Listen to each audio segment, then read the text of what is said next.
Assalamualaikum dan salam sejahtera. Saya Roman Haris. Anda sedang menonton Cerita di Sebalik Berita dan kami ada cerita di sebalik berita yang sangat menarik untuk anda. Sedikit titipan kami kongsikan dalam infografik pada permulaan sebentar tadi. Satu isu yang semakin hangat dan semakin dibimbangi oleh ramai. Hari ini kita tak boleh elak untuk hampir semua orang menggunakan gadget atau peranti atau internet untuk meneruskan kehidupan seperti biasa. Apabila kita berdepan dengan pandemik sejak 2 tahun lebih yang lepas, kita melaksanakan pengajaran dan juga pembelajaran secara dalam talian. Kanak-kanak juga mula terlibat dengan lebih aktif dengan dunia online. Dan there's no turning back, kata orang. Ibu bapa sekarang ini sering berada dalam dilema. Sama ada mereka ingin mengawal atau tidak memberi langsung anak-anak kecil mereka akses kepada peranti atau internet. Pada masa yang sama, ada antara mereka juga yang sedar bahawa ini adalah satu keperluan dan malah satu skill untuk anak-anak biasa bergaul dengan internet supaya mereka tidak ketinggalan dengan rakan-rakan mereka yang lain dalam era digital ini. Tapi di mana keseimbangannya? Kerana seperti yang lain, semua yang lain, ada kelebihan, ada juga bahayanya. Itu antara yang ditekankan dalam laporan terbaru, judulnya adalah Disrupting Harm to Malaysia.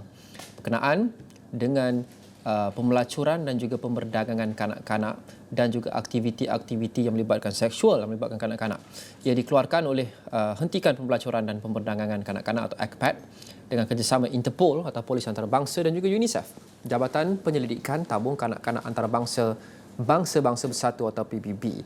Antara dapatan yang terutamanya adalah 96% kanak-kanak, iaitu mereka yang berusia 12 hingga 17 tahun yang ditinjau melayari internet lebih sekali setiap hari. Dan di Malaysia, tahun lalu, daripada kanak-kanak yang ditinjau dalam laporan ini, 9% mengaku menerima komen seksual yang dibuat tentang diri mereka hingga membuatkan mereka tidak selesa. Dan majoriti komen ini dibuat oleh seseorang yang mereka kenali. 9% kanak-kanak pula telah dihantar imej seksual yang tidak diminta. 5% kanak-kanak dipaksa bercakap tentang seks atau perbuatan seksual dan 3% diminta foto atau video lucah. Jadi, apa yang kita boleh lakukan untuk mendepani masalah dan juga ancaman ini? Wartawan kami, Hasimi Muhammad, ada mengikuti sidang media sebentar tadi dan juga sudah pun meneliti sedikit sebanyak laporan itu. Hasimi, laporan ini kalau kita lihat top line-nya agak membimbangkan, angka-angka dan dapatannya. Apa lagi antara dapatan utama laporan oleh UNICEF ini? Baik, terima kasih Lokman. Berdasarkan data-data yang telah pun antaranya dimaklumkan oleh Lokman, daripada jumlah keseluruhan laporan tersebut, disrupting harm di Malaysia, bukti mengenai eksploitasi dan penderaan seksual kanak-kanak dalam talian ini dengan setebal 116 muka surat halamannya cukup besar sebenarnya laporan ini. Untuk kita teliti data-data yang begitu banyak sekali, yang salah satu yang dimaklumkan oleh Lokman itu sendiri. Dan saya sebenarnya telah pun menghadiri sesi penerangan ini sekitar 5 hari lalu sebenarnya Lokman, untuk kita menyiarkan laporan ini pada hari ini, iaitu berkuat kuasa 2 petang hari ini sepatutnya ia disiarkan.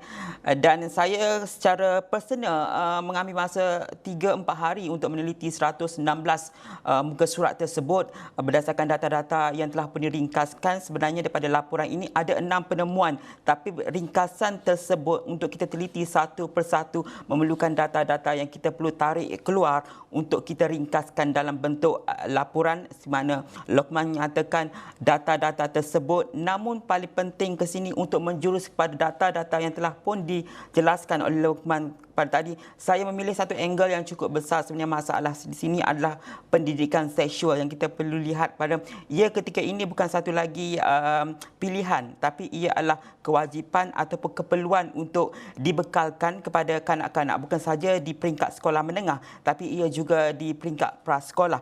Itu angle yang kita cuba untuk bawakan berdasarkan laporan yang cukup eksklusif dan besar ini, untuk kita sejajarkan dengan angle yang sepatutnya kita laporkan untuk pihak berkaitan, khususnya daripada kerajaan, Kementerian Pendidikan Malaysia ataupun pihak berkuasa sendiri mengambil tindakan susulan daripada kejadian-kejadian tersebut. Akar umbinya adalah bertitik bertolak kepada pendidikan seksual itu sendiri. Berdasarkan laporan ini yang kita telah pun terbitkan, dianggarkan 60% kanak-kanak yang berusia 12 hingga 17 tahun negara ini yang melayari internet tidak mendapat akses pendidikan seksual. Yang mana kalau kita melihat kepada rekod juga tahun lalu yang telah pun dimaklumkan oleh Kementerian Pembangunan Wanita Masyarakat juga, sekitar 56.3% kanak-kanak melayari internet secara sendirian. Jadi perkara-perkara ini sekiranya tiada asas khususnya dari segi pendidikan seksual itu akan mendorong kepada data-data yang antara yang telah pun dipetik oleh Lokman sebentar tadi untuk terjebak dengan ancaman eksploitasi dan juga penderaan seksual. Yang mana kalau melihat kepada saya perkecilkan lagi untuk kita faham bahawa daripada 100% itulah 29% saja kanak-kanak yang mengakui menerima pendidikan seksual dan 11% atau lebihnya memilih untuk tidak memaklumkan perkara tersebut. Ini yang perlu kita teliti bukan sahaja dari sudut untuk menterjemahkan data-data daripada 116 laporan ini, tapi tindakan-tindakan yang perlu diambil oleh pihak berkuasa, di mana kita tekankan bahawa laporan ini sebenarnya berdasarkan juga analisis jenayah yang telah pun dilakukan oleh pihak Interpol dengan kerjasama daripada bahagian D11 Siasatan Seksual Wanita dan Kanak-kanak PDRM dari tahun 2017 hingga 2019.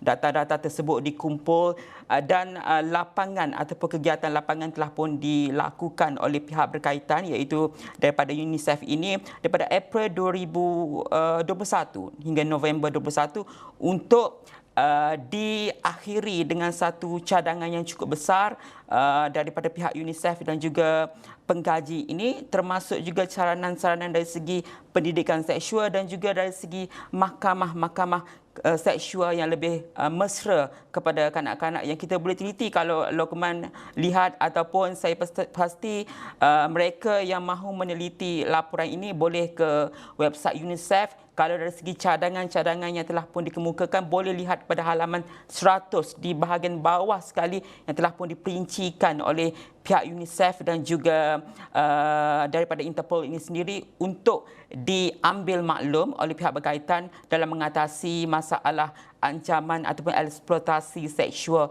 terhadap kanak-kanak secara dalam talian ini, Lokman. Ini menarik, Hashimi, kerana apa yang Simi sebut tadi sebagai contoh, ramai yang mungkin berdepan dengan situasi-situasi sebegini, berpengalaman sebegini, tapi mereka mungkin tidak come forth, mereka mungkin tidak tampil untuk membuat laporan dan sebagainya. Jadi angka-angka yang kita lihat, 3%, 6%, 9%, walaupun kecil dan walaupun masih lagi membimbangkan, ia mungkin hanya tip of the iceberg. Mungkin lebih tinggi sebenarnya, tetapi banyak kes yang tidak direkodkan, mungkin mangsa tidak melaporkannya dan sebagainya.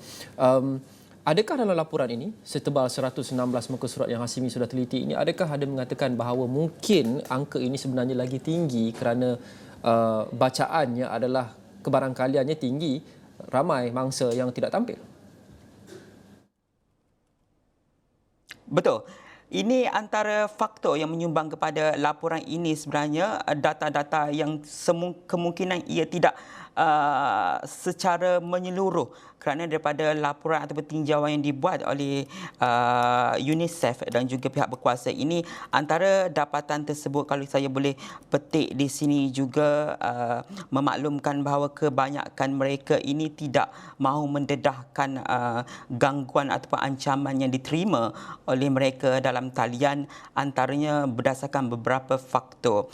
Salah satu yang ditekankan di sini adalah stigma ataupun perasaan rasa malu, ataupun stigma itu merujuk kepada stigma masyarakat ataupun keluarga atau pihak berkuasa itu sendiri terhadap mangsa.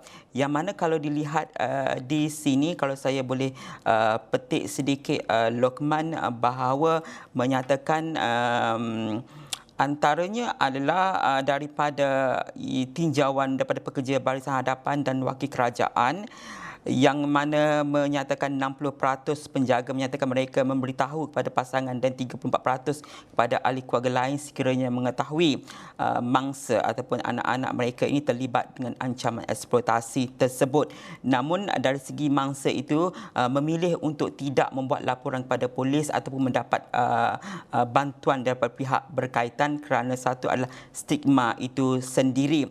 Dan juga antara yang menyebabkan berlaku perkara-perkara tersebut seperti perkongsian imej ataupun video seksual ini. Antara yang dipetik dalam pada laporan ini menyatakan bahawa perkara biasa adalah kerana keseronokan ataupun rasa cinta mungkin pada mangsa dan juga pasangannya yang mendorong kepada berlakunya penyebaran ataupun perkongsian imej atau video tersebut sehingga menyebabkan suatu ketika akan berlakunya ugutan dan sebagainya pada peringkat yang lebih teruk. Itu yang menyebabkan perkara-perkara ini perlu diteliti dengan secara mendalam juga, Lokman. Dan antara juga dimaklumkan di sini, hanya 13% melaporkan bahawa mereka akan memberitahu pekerja sosial, manakala 19% akan menghubungi talian bantuan. Begitu kecil sebenarnya angka ini sebenarnya, Lokman, kerana kita melihat kepada pendedahan untuk mereka membuat laporan itu mungkin belum sampai kepada tahap yang sepatutnya, kerana ia seperti mana kita tekankan adalah kerana mereka takut ataupun risau pada stigma yang akan mereka terima kelak jika laporan tersebut dibuat. Namun laporan ini menyatakan mereka kebanyakan daripada isi rumah dan juga kanak-kanak yang ditinjau mengakui bahawa sekiranya eksploitasi ataupun penderaan seksual itu berlaku atas kesalahan mereka, sekiranya mereka berkongsi gambar tersebut, mereka mengakui itu adalah tindakan mereka ataupun salah mereka, Lokman. Baik. Hashimi Mohamad, terima kasih. Banyak lagi yang kita ingin kupas. Seperti yang Hashimi sebut sebentar tadi, 100 lebih muka suratnya. Perbincangan kita pada hari ini hanyalah permukaannya. Dan Hashimi akan terus memperincikan dapatan-dapatan yang menarik daripada laporan ini dalam bulletin-bulletin kami yang seterusnya di Awani 7.45 malam ini dan sudah tentu astroawani.com. Kita boleh teriak seketika, kita kembali selepas ini.